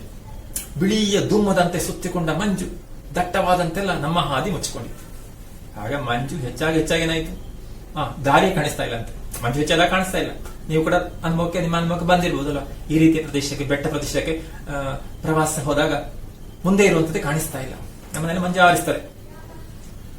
ನಮ್ಮ ಗುಂಪು ಒಟ್ಟಾಗಿಯೇ ಪ್ರಯಾಣವನ್ನು ಆರಂಭಿಸಿದರೂ ನಡಿಗೆ ಗತಿ ಬದಲಾದಂತೆ ಸಣ್ಣ ಸಣ್ಣ ಗುಂಪುಗಳಾಗಿ ಒಡೆದು ಕೆಲವರು ಮುಂದೆ ಕೆಲವರು ಹಿಂದೆ ಇದ್ದಾರೆ.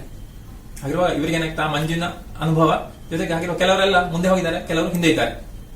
ಒಟ್ಟಿಗೆ ಹೊರಟದೊಟ್ಟಿಗೆ, ಆದ್ರೆ ಒಬ್ಬ ನಡೆಯುವ ರೀತಿ ಒಮ್ಮೆ ಒಂದೊಂದು ರೀತಿಯಲ್ಲ. ಹೀಗೆ ಮಂಜು ಮುಸುಕಿಸ್ತಾ ಇದೆ, ಕಾಣಿಸ್ತಾ ಇಲ್ಲ. ಒಂದು ಗುಂಪು ಹಿಂದೆ ಇದೆ, ಒಂದು ಗುಂಪು ಮುಂದೆ ಇದೆ.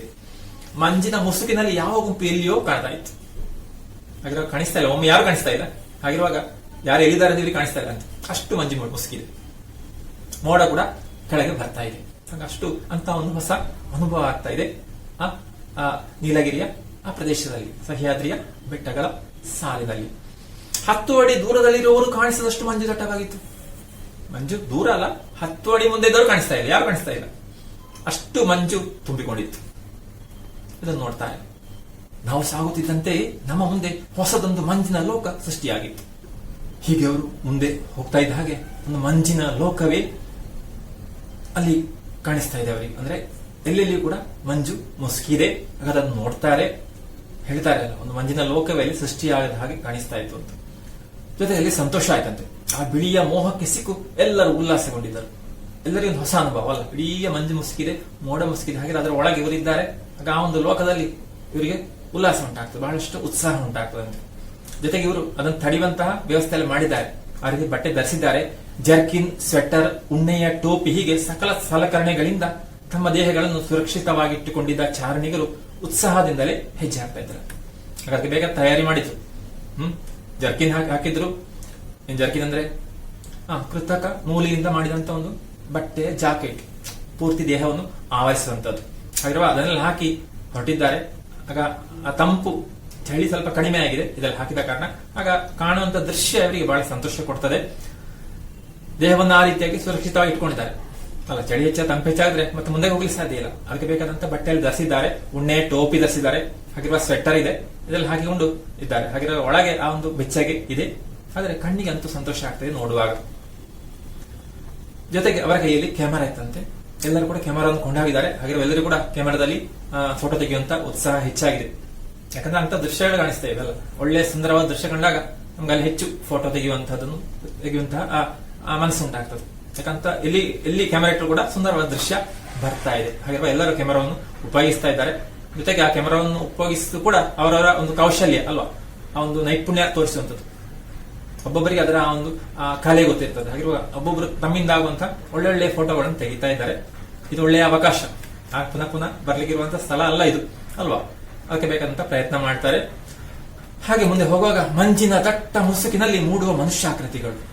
ಹಾಗೆ ಮುಂದೆ ಹೋದಾಗ ಮನುಷ್ಯರು ಕೂಡ ಕಾಣಿಸ್ತಾ ಇಲ್ಲ. ಕೆಲವೊಮ್ಮೆ ಎಡೆಗೆ ಮನುಷ್ಯರು ಕಾಣಿಸ್ತಾ ಇದ್ದಾರೆ ಮುಂದೆ ಇರುವವರಲ್ಲಿ, ಅಥವಾ ಬೇರೆ ಯಾರು ಕೂಡ. ಯಾಕೆ ಅಷ್ಟು ಮಂಜು ಮುಸುಕಿದೆ. ಗೆರೆಗಳು, ರೇಖೆಗಳು, ಒಂದು ಗೆರೆ ಹಾಕಿದಾಗೆ ಒಂದು ರೇಖೆ ಕಾಣಿಸ್ತಾ ಉಂಟು. ಅಂದ್ರೆ ಸ್ಪಷ್ಟವಾಗಿ ಕಾಣಿಸ್ತಾ ಇಲ್ಲ. ಆ ಮನುಷ್ಯರ ಒಂದು ಗೆರೆ ಹಾಕಿದಾಗ ಕಾಣಿಸ್ತಾ ನೋಡು, ಅದೇ ಮನುಷ್ಯರಿಗೆ ಅಷ್ಟೇ ಭಾಗ ಕಾಣುವಂಥದ್ದು.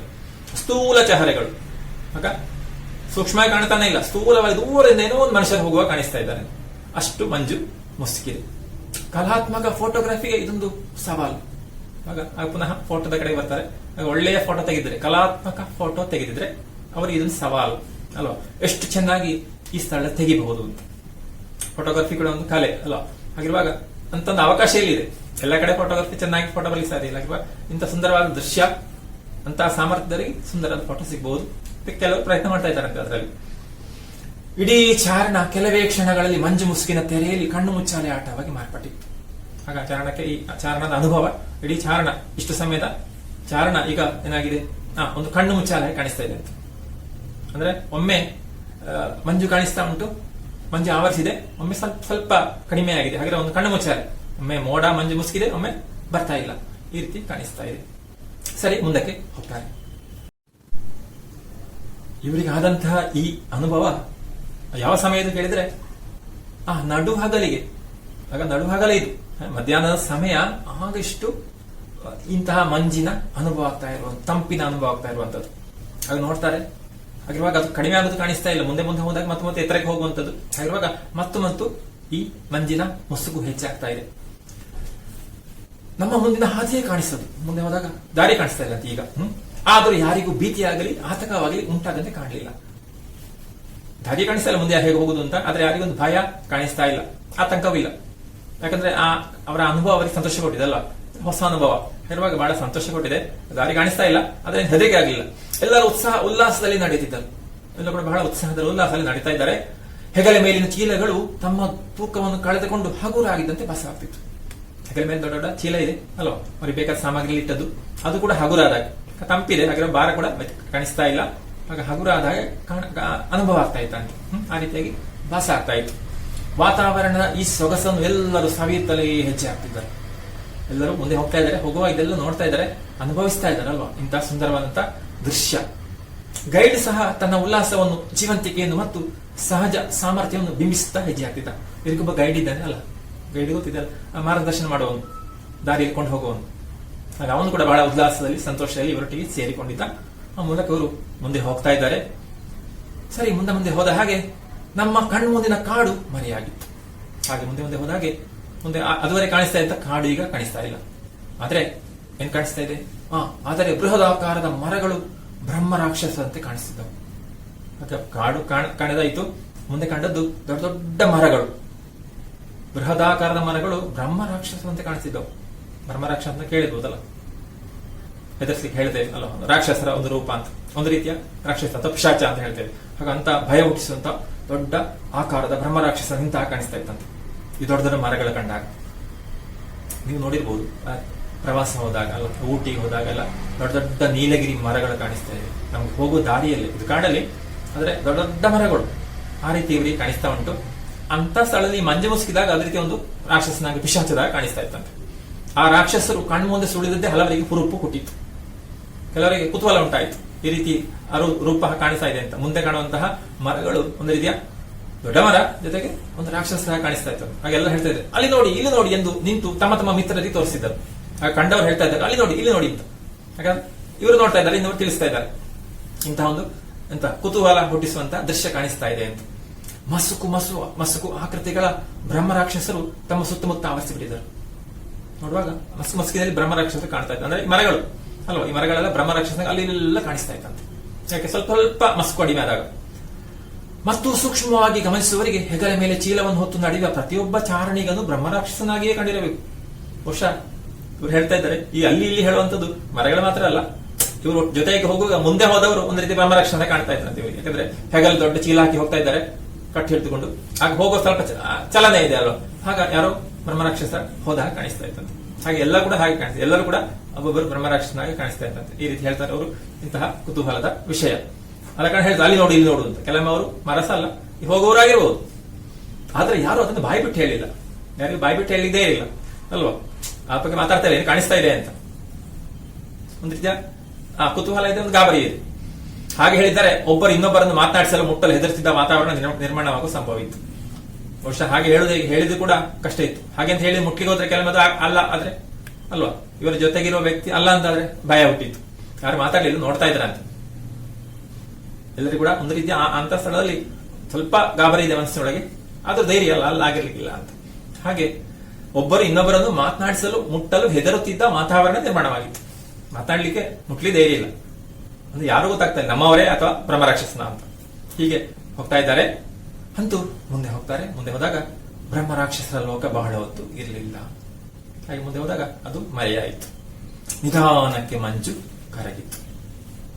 ಗಾಳಿ ಮಂಜಿನ ಪರದೆಯನ್ನು ಸರಿಸಿ ವಾಸ್ತವ ಲೋಕವನ್ನು ಕಣ್ಮುಂದೆ ತಂದು ನಿಲ್ಲಿಸಿತು. ಎಲ್ಲರೂ ಅವರವರ ನಿಜ ರೂಪಗಳಲ್ಲಿ ಕಾಣಿಸತೊಡಗಿದರು. ಹೀಗೆ ಹೋದಾಗ ಬದಲಾವಣೆ ಆಯಿತು ಅಲ್ಲ, ಮಂಜೆಲ್ಲ ಸ್ವಲ್ಪ ಕಡಿಮೆ ಆಯಿತು. ಮುಂದೆ ಹೋದಾಗ ಸರಿಯಾಗಿ ಕಾಣಿಸ್ತಾ ಇದ್ದಾರೆ, ಬ್ರಹ್ಮರಾಕ್ಷಸ ಇಲ್ಲ. ಮಂಜು ಕಡಿಮೆ ಆಯಿತು, ಯಾಕೆ ಗಾಳಿ ಬೀಸಿತು. ಗಾಳಿ ಮಂಜಿನ ಪರದೆಯನ್ನು ಸರಿಸಿ ವಾಸ್ತವ ಲೋಕವನ್ನು ಕಣ್ಮುಂದೆ ತಂದು ನಿಲ್ಲಿಸಿತು. ಆ ಗಾಳಿ ಬೀಸಿದಾಗ ಮಂಜು ಕಡಿಮೆ ಆಗ್ತದೆ, ಕರಗ್ತದೆ. ಹಾಗೆ ಪುನಃ ನಿಜವಾದ ಆ ಪರಿಸರ ಕಾಣಿಸ್ತಾ ಇದ್ದಂತೆ. ಇದುವರೆಗೆ ಮಂಜು ಮುಸುಕಿತ್ತು, ಮೋಡ ಮುಸುಕಿತ್ತು, ಎಲ್ಲ ಮಸ್ಕಾಗಿತ್ತು, ಕಾಣಿಸ್ತಾ ಇರಲಿಲ್ಲ. ಈಗ ಎಲ್ಲ ಕಾಣ್ತಾ ಇದೆ. ಎಲ್ಲರೂ ಅವರವರ ನಿಜ ರೂಪಗಳಲ್ಲಿ ಕಾಣಿಸ್ತೊಡಗಿದರು.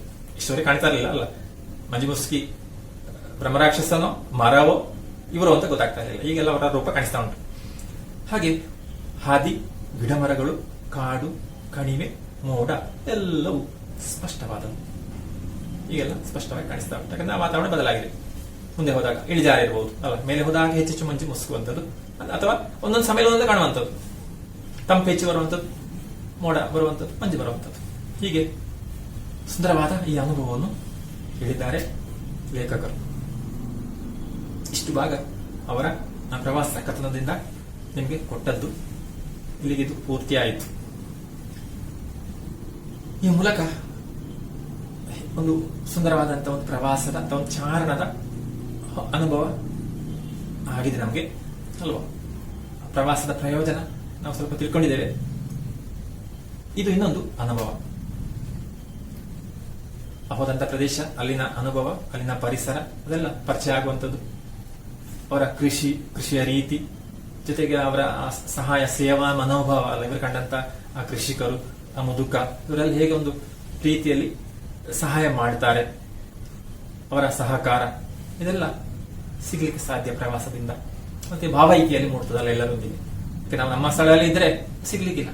ಇಡೀ ಸುತ್ತಿದಾಗ ಅಲ್ವಾ, ಸುತ್ತಿದಾಗ, ದೇಶವನ್ನು ಸುತ್ತಿದಾಗ ನಮ್ಗೆಲ್ಲ ಅನುಭವ ಆಗ್ತದೆ. ವಿವಿಧ ರೀತಿಯ ಭಾಷೆ, ಸಂಸ್ಕೃತಿ ಅಲ್ಲ, ಅವರ ಆಚಾರ ವಿಚಾರ ಇದೆಲ್ಲ ಗೊತ್ತಾಗ್ತದೆ. ಅವರ ಜೀವನ ಕ್ರಮ, ಆ ಪರಿಸರದ ವಿಶೇಷತೆ ಇದೆಲ್ಲ ಕಾಣ್ತದೆ. ಹಾಗಿರುವಾಗ ನಮ್ಗೆ ನಾವೆಲ್ಲ ಒಂದು ಎಂಬ ಹಾಗೆ ಕಾಣ್ತದೆ. ಅಂತ ಒಂದು ಸಹ ಬಾಳ್ವೆಗೆ ಅದು ಸಹಾಯ ಮಾಡ್ತದೆ. ಮನಸ್ಸಿಗೆ ಸಂತೋಷ ಕೊಡ್ತದೆ. ಜೊತೆ ನಮ್ಮ ಜ್ಞಾನ, ನಮ್ಮ ತಿಳುವಳಿಕೆ ಕೂಡ ವಿಸ್ತಾರ ಆಗ್ತದೆ ಅಲ್ವಾ. ಅದೆಲ್ಲ ಕಂಡಾಗ ಹಾಗೆ ನಮ್ಮ ತಿಳುವಳಿಕೆ ಕೂಡ ವಿಸ್ತಾರ ಆಗುವಂಥದ್ದು. ಹೀಗೆ ಬಹಳ ರೀತಿಯ ಸಹಾಯ ಇದೆ ಈ ರೀತಿ ಪ್ರವಾಸ ಹೋದ್ರೆ. ಜೊತೆಗೆ ಹೋದಂತ ಪ್ರವಾಸದ ಅನುಭವವನ್ನು ಈ ರೀತಿಯ ಒಂದು ಪ್ರವಾಸ ಕಥನವಾಗಿ ಹೇಳಿದ್ರೆ ಅಲ್ವಾ, ಎಲ್ಲರಿಗೂ ಇದನ್ನ ಪ್ರಯೋಜನ ಇದೆ. ಅದಕ್ಕಾಗಿ ಎಲ್ಲರೂ ಕೂಡ ತಮಗೆ ಸಮಯ ಸಿಕ್ಕಿದಾಗೆಲ್ಲ, ಅನುಕೂಲ ಆದಾಗೆಲ್ಲ ಪ್ರವಾಸ ಹೋಗ್ತಾರೆ. ಜೊತೆಗೆ ನಮ್ಮ ಜೀವನದ ಒಂದೇ ರೀತಿಯ ಜೀವನ ಅಲ್ವಾ, ಜೀವನದ ಕಷ್ಟ ಸುಖ, ಒಂದು ರೀತಿಯ ಜಂಜಾಟ ಇದೆ. ಬದುಕು ಎಂಬುದು ಅಂತದಲ್ಲ, ಯಾವಾಗಲೂ ಸಂತೋಷ ಇಲ್ಲ, ಯಾವಾಗಲೂ ಕಷ್ಟ ಅಂತ ಅಲ್ಲ. ಕಷ್ಟ ಸುಖಗಳ ಮಧ್ಯೆ ನಾವು ಹೋಗುವಂಥದ್ದು. ಅದೇ ಸ್ವಲ್ಪ ಬಿಡು ಮಾಡಿ ನಾವು ಪ್ರವಾಸ ಹೋಗ್ತೇವೆ. ಒಂದು ರೀತಿ ಒಂದು ವಿಶ್ರಾಂತಿ ಸಿಕ್ಕಿದಾಗಲ್ಲ, ಸ್ವಲ್ಪ ಸಮಯ ಒಂದು ಆರಾಮಾಗಿರ್ಲಿಕ್ಕೆಲ್ಲ ಮರೆತು ಆಮೇಲೆ ಪುನಃ ಇದೆ ಬದುಕಿಗೆ ಬರ್ಬೇಕಲ್ಲ, ಅದಕ್ಕೆ ಅದು ಸಹಾಯ ಮಾಡ್ತದೆ. ಜೊತೆಗೆ ಹೋದ ಅನುಭವ ಒಂದು ಕಡೆ ಅಲ್ಲ, ಪ್ರತ್ಯಕ್ಷವಾಗಿ ನೋಡುವ ಅನುಭವ ಒಂದು ಕಡೆ, ಆ ಪ್ರವಾಸ ಓದಿದಾಗ ಆಗುವ ಅನುಭವ ಇನ್ನೊಂದು ಕಡೆ. ಎರಡು ಒಂದೇ ರೀತಿ ಅಲ್ಲ. ನೋಡುವ ಅನುಭವ ಒಂದು ಜೊತೆ ಬಹುಶಃ ಆ ನೋಡೋಕ್ಕಿಂತ ಹೆಚ್ಚಿನ ವಿವರ ಇಲ್ಲಿ ಈ ಓದಿದಾಗ ಸಿಗಬಹುದು. ಜೊತೆಗೆ ಆ ಓದಿದವರು ಆ ಪುನಃ ಪ್ರತ್ಯಕ್ಷಕ್ಕೆ ಹೋದ್ರೆ ಅದರ ಒಂದು ಅನುಭವ ಬೇರೆ. ಅಂತೂ ಇದೆಲ್ಲ ಹೋದ್ರು, ಆ ಪ್ರವಾಸನ ಓದಿದ್ರು, ಒಂದು ಎಲ್ಲ ರೀತಿಯ ಒಂದು ಪ್ರಯೋಜನ ಸಿಗುವಂಥದ್ದು, ಹೊಸ ಅನುಭವ ಸಿಗುವಂಥದ್ದು. ಇಷ್ಟು ಹೇಳ್ಬಹುದು ಈ ಪ್ರವಾಸದ ಬಗ್ಗೆ. ಜೊತೆಗೆ ನಿಮ್ಗೆ ಕೂಡ ಇಂಥ ಒಂದು ಚಾರಣದ ಆ ವಿಚಾರವನ್ನು ತಿಳಿಯುವಂಥದ್ದು ಮೊದಲ ಬಾರಿ ಆಗಿರಬಹುದು. ಹಾಗಿರುವ ಇನ್ನು ಇಂತಹ ಪ್ರವಾಸದ ಕೃತಿಗಳನ್ನು ಓದಬೇಕು, ಪ್ರವಾಸ ಕಥನವನ್ನು ಓದಬೇಕು ನೀವು. ಜೊತೆಗೆ ಸಾಧ್ಯವಾದರೆ ಎಲ್ಲಿ ಸಾಧ್ಯ ಅಲ್ಲಿ ಒಳ್ಳೆ ಒಳ್ಳೆಯ ಪ್ರದೇಶಕ್ಕೆ ಪ್ರವಾಸ ಹೋಗುವಂಥದ್ದು ಒಳ್ಳೆಯದೇ, ಜೀವನದಲ್ಲಿ ಸಂತೋಷ ತರುವಂಥದ್ದು. ಜೊತೆಗೆ ಅಂತಹ ಬಹಳಷ್ಟು ಕೃತಿಗಳು ಇವೆ, ಪ್ರವಾಸ ಕಥನಗಳು ಹೊರಗೆ ಬಂದಿವೆ, ಅದನ್ನು ಕೂಡ ನೀವು ಓದಬೇಕು. ಈಗಾಗಲೇ ನಾವು ಹೇಳಿದ್ದೇವಲ್ಲ, ಜಿ.ಪಿ. ಬಸವರಾಜ್ ಅವರು ಬರೆದಂತಹ ಈ ಪ್ರವಾಸ ಕಥನ ಭಾಗ. ಜೊತೆಗೆ ಅವ್ರು ಬರೆದಂತಹ ಪುಸ್ತಕ ಇದೆ, ಕಾಡು ಕಡಿಮೆಯ ಹಾಡು ಎಂಬಂಥದ್ದು. ಆಗ ಕಾಡು ಕಣಿವೆ ಹಾಡು ಎಂಬಂತ ಪುಸ್ತಕ ಇದು, ಪ್ರವಾಸ ಕಥನ ಇದು. ಇದರಿಂದ ಅವರು ಈ ಭಾಗವನ್ನು ಕೊಟ್ಟದ್ದು, ನಮ್ಗೆ ಕೊಟ್ಟಂತ ಕಾಡಿಗೆ ಹೊದಿಸಿದ ಮಂಜಿನ ಪರದೆ ಎಂಬುದು ಇವರ ಈ ಕೃತಿಯಲ್ಲಿ ಇರುವಂತದ್ದು. ಹಾಗೆ ಇದನ್ನು ಕೂಡ ನೀವು ಪೂರ್ತಿ ಓದಿ, ತುಂಬಾ ವಿವರಣೆ ಇದೆ, ಬೇರೆ ಬೇರೆ ಸಂದರ್ಭದ ವಿವರಣೆ ಕೊಟ್ಟಿದ್ದಾರೆ, ಬೇರೆ ಬೇರೆ ಭಾಗಗಳಾಗಿ ಅದನ್ನು ಓದಬೇಕು. ಹಾಗೆಯೇ ಇದಕ್ಕೆ ಪೂರಕವಾಗಿ ಓದುವಂತದ್ದು ಹಲವು ಪುಸ್ತಕಗಳು ಸಿಗಬಹುದು, ಅದು ಕೂಡ ಸಿಕ್ಕಿದಾಗ ಓದಬಹುದು. ಬಹುಶಃ ನಿಮ್ಮ ಪಠ್ಯ ಪುಸ್ತಕದಲ್ಲಿ ಕೊಟ್ಟಿದ್ದಾರೆ ಒಂದು ಪುಸ್ತಕದ ಹೆಸರು, ಅದನ್ನು ಬೇಕಾದ್ರೆ ನೀವು ನೋಡಬಹುದು. ಈ ಪುಸ್ತಕವನ್ನು ಅವರು ಕೊಟ್ಟಿದ್ದಾರೆ, ಇದನ್ನು ನೀವು ಓದಬಹುದು. ಕುಮಾರ ಪರ್ವತದ ಸುತ್ತಮುತ್ತ ಅಂತ ಇಲ್ಲಿ ಕಾಣಬಹುದು. ಆಗ ಈ ಪುಸ್ತಕ ಕೂಡ ಓದಬಹುದು. ಜಿ.ಎನ್. ಅಶೋಕವರ್ಧನ ಅವರು ಬರೆದಂತಹ ಪ್ರವಾಸ ಕಥನ. ಇದು ಕೂಡ ಒಂದು ಚಾರಣದ್ದು. ಆಗ ಅವರು ಚಾರಣಕ್ಕೆ ಹೆಚ್ಚು ಹೋದವರು. ಈ ಪುಸ್ತಕವನ್ನು ಕೂಡ ನೀವು ಸಿಕ್ಕಿದಾಗ ಓದಬಹುದು. ಆ ಮೂಲಕ ಹೆಚ್ಚಿನ ವಿವರ ಸಿಗ್ಲಿಕ್ಕೆ ಸಾಧ್ಯ. ಇನ್ನೀಗ ನಮಗೆ ಈ ಪಾಠಕ್ಕೆ ಸಂಬಂಧಪಟ್ಟಂತಹ ಚಟುವಟಿಕೆ ಇದೆ, ಅದನ್ನು ಮಾಡಬೇಕಾಗಿದೆ. ಆ ಚಟುವಟಿಕೆಯನ್ನು ನೋಡೋಣ. ಗಮನಿಸಿ ಪ್ರಶ್ನೆಗಳನ್ನು. 4 ಪ್ರಶ್ನೆಯನ್ನು ನಾನು ಕಳೆದ ತರಗತಿಯಲ್ಲಿ ಕೊಟ್ಟಿದ್ದೇನೆ, ಅದರ ಉತ್ತರ ನೀವು ಬರೆದು ಅಧ್ಯಾಪಕರಿಗೆ ಕಳಿಸಬಹುದು ಭಾವಿಸ್ತೇನೆ. ಹಾಗಿರುವ ಮುಂದಿನ ಭಾಗ ನೋಡೋಣ. ವೃದ್ಧನ ಮತ್ತು ಭಾಷೆ ಗೊತ್ತಿಲ್ಲದ ಚಾರಣಿಗರ ನಡುವೆ ನಡೆದಂತ ಸಂವಾದ ಹೇಗೆ ನಡೆಯಿತು ಅಂತ ಪ್ರಶ್ನೆ ಕೇಳಿದ್ದಾರೆ ಅಲ್ಲ. ಚಿಕ್ಕದಾಗಿ ಬರೀಬಹುದು, ಅಲ್ಲಿ ಇದೆ ಅಲ್ಲ ಯಾವ ರೀತಿ ಸಂವಾದ ಮಾಡಿದ್ರು ಅಂತ. ಆಂಗಿಕವಾಗಿ ಹೇಳಿದ್ರಲ್ಲ, ಅವರ ದಾರಿಯನ್ನು ಅವರು ಸೂಚಿಸ್ತಾ ಇದ್ರು. ಯಾಕಂದ್ರೆ ತಮಿಳು ಭಾಷೆ ಬರೀವು, ಅವರಿಗೆ ತಮಿಳು ಭಾಷೆ ಇವರಿಗೆ ಗೊತ್ತಿಲ್ಲ, ಅವರ ಭಾಷೆ ಇವರ ಕನ್ನಡ ಭಾಷೆ ಅವರಿಗೆ ಗೊತ್ತಿಲ್ಲ. ಹಾಗಿರುವಾಗ ಯಾವ ರೀತಿ ಸಂಭಾಷಣೆ ನಡೆಸಿದ್ರು ಅಂತ ಹೇಳಬೇಕು. ಆಮೇಲೆ ಅದೇ ಆ ಮುದುಕನ ಚರ್ಯೆ ಹೇಗಿತ್ತು ಅಂತ, ಚಾರಣಿಗರು ಕಂಡ ಮುದುಕನ ವ್ಯಕ್ತಿತ್ವದ ವಿಶೇಷತೆ ಏನು, ಸಂಕ್ಷಿಪ್ತವಾಗಿ ಬರೆಯುವಂತ ಪ್ರಶ್ನೆಗಳು. ಆಗ ಅವರ ವ್ಯಕ್ತಿತ್ವ ಹೇಗಿತ್ತು ಅಂತ ಕಾಣ್ತೇವೆ, ಅವರ ರೂಪ ಹೇಗಿತ್ತು ಅಂತ ಹೇಳಿದ್ದಾರೆ ಅಲ್ವಾ. ಜೊತೆಗೆ ಅವರು ಯಾವ ರೀತಿ ಸಹಾಯ ಮಾಡ್ಲಿಕ್ಕೆ ಮುಂದೆ ಬಂದ್ರು ಅಂತ.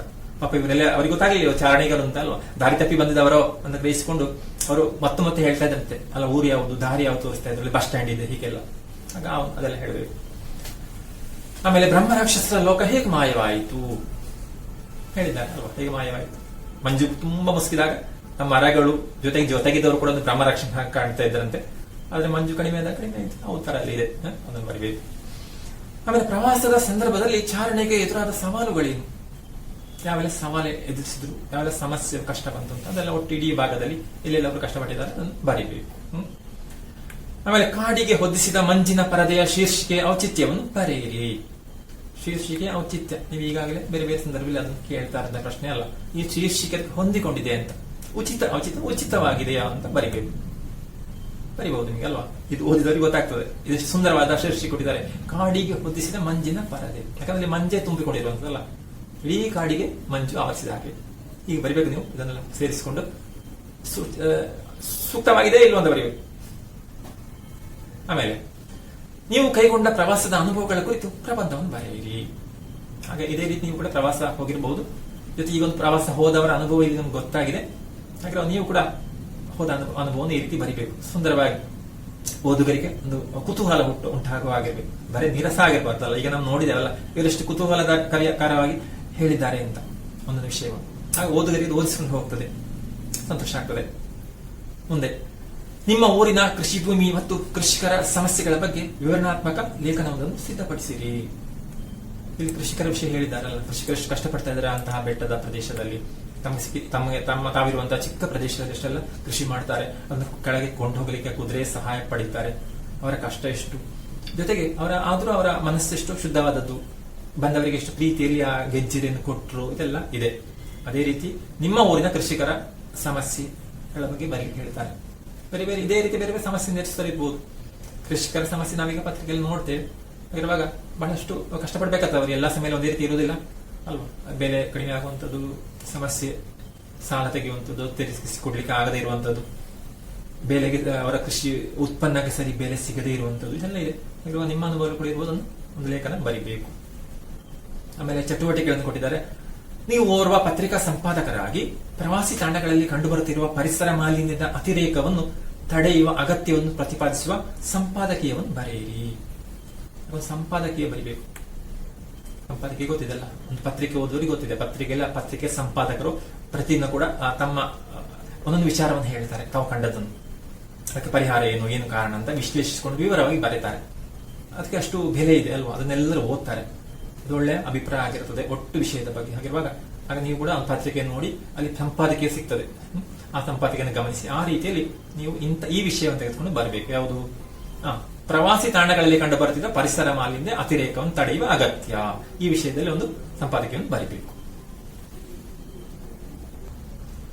ನಿಮ್ಮೂರಿನ ಯಾವುದಾದರೂ ಒಂದು ಪ್ರವಾಸಿ ತಾಣದ ಮಾಹಿತಿ ಕೈಪಿಡಿಯನ್ನು ತಯಾರಿಸಿರಿ. ಮುಂದಿನ ಪ್ರಶ್ನೆ.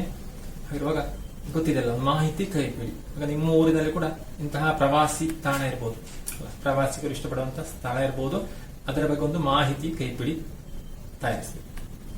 ಅದೆಲ್ಲ ಅಂದ್ರೆ ಬರುವವರಿಗೆ ಸಹಾಯ ಆಗುವಂಥದ್ದು ಅಲ್ವಾ. ಆ ಸ್ಥಳ ಎಲ್ಲಿದೆ, ಹೇಗಿದೆ, ಅದರ ವಿಶೇಷತೆ ಏನು, ಅಲ್ಲಿ ಬರುವಂತಹ ದಾರಿ ಯಾವುದು, ಯಾವೆಲ್ಲ ಮಾರ್ಗದಲ್ಲಿ ಬರಬಹುದು, ಎಷ್ಟು ದೂರ ಆಗ್ತದೆ ಅಲ್ವಾ, ಅಲ್ಲಿ ಕಾಣ್ಲಿಕ್ಕೆ ಇರುವಂತಹ ವಿಶೇಷತೆ ಏನು, ಜೊತೆ ಅದರ ಹಿನ್ನೆಲೆ ಅಲ್ವಾ, ಹೇಗೆ ಸ್ಥಾಪನೆ ಆಯಿತು. ನಮಗೆ ಬೇಕಲ್ಲ ಕೋಟೆ ಅಂದ್ರೆ ಆ ಕೋಟೆ ಯಾರು ನಿರ್ಮಿಸಿದ್ದು, ಯಾವಾಗ ನಿರ್ಮಿಸಿದ್ದು ಅಲ್ವಾ, ಯಾರು ನಿರ್ಮಿಸಿದ್ದು, ಅದ್ರ ವಿಶೇಷತೆ ಏನು, ಅಲ್ಲಿ ಏನೆಲ್ಲ ಇದೆ ನೋಡ್ಲಿಕ್ಕೆ ಅಲ್ವಾ, ಅಲ್ಲಿ ತಲುಪುವಂತ ಮಾರ್ಗ ಯಾವುದು, ಎಷ್ಟು ದೂರ ಆಗ್ತದೆ, ಏನ್ ಸೌಕರ್ಯ ಇದೆ ಅಲ್ಲ, ವಸತಿ ಸೌಕರ್ಯ ಇದೆಯಾ, ಇದೆಲ್ಲ ಸೇರಿರುವಂತದ್ದು ಚಿಕ್ಕದಾದ ಒಂದು ಮಾಹಿತಿ, ಮುಖ್ಯ ಮಾಹಿತಿ ಇರುವಂತದ್ದು. ಅದನ್ನು ಕೈಪಿಡಿಯನ್ನು ತಯಾರಿಸಬೇಕು. ಆಮೇಲೆ ಅದೇ ರೀತಿಯಲ್ಲಿ ಚಾರಣಕ್ಕೆ ಯೋಗ್ಯವಾದ ನಿಮ್ಮೂರಿನ ಯಾವುದಾದರೂ ಒಂದು ತಾಣದ ವಿಶೇಷತೆಗಳನ್ನು ಮತ್ತು ಅಲ್ಲಿಗೆ ತಲುಪಲಿರುವ ದಾರಿ ಇತ್ಯಾದಿಗಳನ್ನು ಒಳಗೊಂಡ ಲೇಖನವನ್ನು ಸಿದ್ಧಪಡಿಸಿ. ಹೀಗೆ ಪ್ರವಾಸಿ ಕೇಂದ್ರ ಕೈಪಿಡಿ. ಹಾಗೆ ಚಾರಣ ಹೋಗುವಂತ ಸ್ಥಳ ಇರಬಹುದು, ಆಗ ಅಲ್ಲಿನ ವಿಚಾರ ಅಂತ ಹೇಳಬೇಕು. ಚಾರಣಿಗರಿದ್ರೆ ಚಾರಣ ಹೋಗಲಿಕ್ಕೆ ಇಷ್ಟ ಇರುವುದು ಅಲ್ಲಿ ಬರ್ತಾರೆ ಅಂತ ಸ್ಥಳ ಇದ್ರೆ ಅದನ್ನ ಕುರಿತು ಅಲ್ಲಿ ವಿಶೇಷತೆ, ಈಗ ಹೇಳಿದಾಗೆ ತಲುಪಿರುವ ದಾರಿ, ಇದರ ಕುರಿತಾದ ಒಂದು ಲೇಖನ ಬರೆಯುವುದು. ಈ ಲೇಖನ ಓದಿದ್ರೆ ಬಹುಶಃ ಆಸಕ್ತಿ ಇರುವುದು ಬರಬಹುದು ಅಲ್ವಾ. ಇಲ್ಲಿ ನಾನು ಹೇಳಿದ್ದೇನೆ ಅಲ್ಲ, ಹೊಸಡಿ ಗುಂಪ ಇದೆ ಇಲ್ಲಿ, ಮತ್ತೆ ಈ ಕಡೆ ಹೋದ್ರೆ ಕಾಂಜಂಗಣ್ಣ ಹತ್ರ ರಾಣಿಪುರಂ ಇದೆ, ಮತ್ತು ಕೆಲವೊಮ್ಮೆ ನಮಗೆ ಗೊತ್ತಿದ್ದ ಸ್ಥಳ ಇರಬಹುದು, ಎತ್ತರದ ಬೆಟ್ಟ ಗುಡ್ಡ ಎಲ್ಲ. ಆಗ ಅಲ್ಲಿಗೆಲ್ಲ ಚಾರಣವನ್ನು ಕೈಗೊಳ್ಳಬಹುದು. ಅದರ ಒಂದು ವಿವರ ಕೊಟ್ರೆ ಎಲ್ಲರಿಗೂ ಗೊತ್ತಾಗ್ತದೆ, ಅದನ್ನು ಮಾಡಬೇಕು. ಆಮೇಲೆ ಪ್ರವಾಸದ ಮೂಲಕ ಭಾವೈಕ್ಯ ಎಂಬ ವಿಷಯದ ಕುರಿತು ಪ್ರಬಂಧವನ್ನು ಬರೆಯಿರಿ. ಈಗ ಪರೀಕ್ಷೆಗಳಲ್ಲಿ ಕೂಡ ಕೇಳ್ತಾರೆ, ಇದೆಲ್ಲ ಕೊಡುವಂತದ್ದು ಆ ಪ್ರವಾಸದ ಮೂಲಕ ಉಂಟಾಗುವಂತ ಭಾವೈಕ್ಯ. ಪ್ರವಾಸ ಹೋದ್ರೆ ನಮ್ಗೆ ಆ ಎಲ್ಲ ಸ್ಥಳದ ಜನರ ಎಲ್ಲ ಈಗ ಹೇಳಿದ್ದೇನೆ ಈಗಾಗಲೇ ಎಲ್ಲ ಪರಿಚಯ ಆಗ್ತದೆ, ಸಂಸ್ಕೃತಿ, ಅವರ ಭಾಷೆ, ಅವರ ರೀತಿ ಅಲ್ವಾ, ಇದೆಲ್ಲ ಕಂಡಾಗ ಒಂದು ರೀತಿಯ ಭಾವೈಕ್ಯ ಉಂಟಾಗ್ತದೆ. ನಾವೆಲ್ಲ ಒಂದೇ ಎಂಬ ಭಾವನೆ ಬರ್ತದೆ. ಇಲ್ಲೇ ಇದ್ರೆ ಅದು ಗೊತ್ತಾಗಲ್ಲ, ಎಲ್ಲರ ಪರಿಚಯ ಆಗ್ತದೆ ನಮ್ಗೆ, ವಿವಿಧ ರೀತಿಯಲ್ಲಿ, ವಿವಿಧ ಸ್ಥಳ ಅಂತ ವೈವಿಧ್ಯಮಯವಾದಂತಹ ಸ್ಥಳ ಇದೆ, ವಿಷಯಗಳಿವೆ, ಅದನ್ನೆಲ್ಲ ನಮ್ಗೆ ಗೊತ್ತಾಗ್ತದೆ. ಹಾಗೆ ಪ್ರವಾಸ ಹೋದ್ರೆ ನಮ್ಗೆ ಇಡೀ ನಮ್ಮ ದೇಶದಲ್ಲಿ ನಾವೆಲ್ಲ ಒಂದೇ ಅಂತ ಕಾಣಬಹುದು, ಮನುಷ್ಯರಲ್ಲಿ ಒಂದೇ ಅಂತ, ಅಂತಹ ಭಾವೈಕ್ಯ ಹೇಗೆ ಮೂಡಬಹುದು, ಈ ಬಗ್ಗೆ ಒಂದು ಪ್ರಬಂಧ ಬರಲಿ. ದೊಡ್ಡ ಪ್ರಯೋಜನ ಆಗ್ತದೆ ಈ ರೀತಿ ಪ್ರವಾಸ ಹೋದ್ರೆ ಅಂತ, ನಮ್ಗೆ ಲೋಕ ಜ್ಞಾನ ಹೆಚ್ಚಾಗ್ತದೆ, ಎಲ್ಲ ವಿವರ ಗೊತ್ತಾಗ್ತದೆ ಅಂತ. ಆಮೇಲೆ ಒಂದು ಚಿತ್ರಣ ಕೂಡ ಹೇಳಿದ್ರು, ಕಾಲ್ಪನಿಕ ಚಿತ್ರಣ.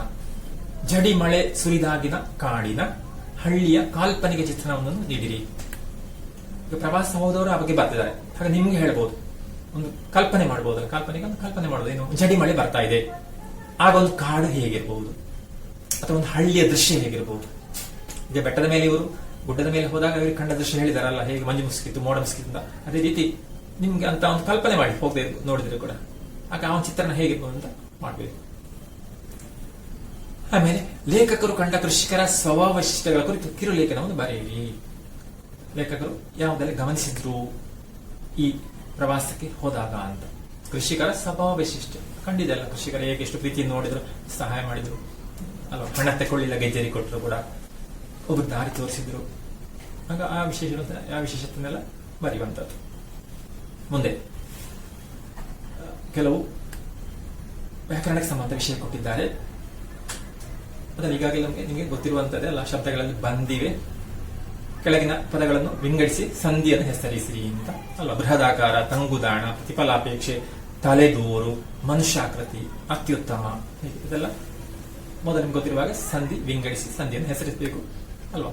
ಅದಕ್ಕೆ ನೋಡ ನಮಗೆ ಬೃಹದಾಕಾರ, ಬೃಹತ್ ಆಕಾರ, ಬೃಹದಾಕಾರ ಜಸ್ತ್ವ ಸಂಧಿ ಆಗ್ತದೆ.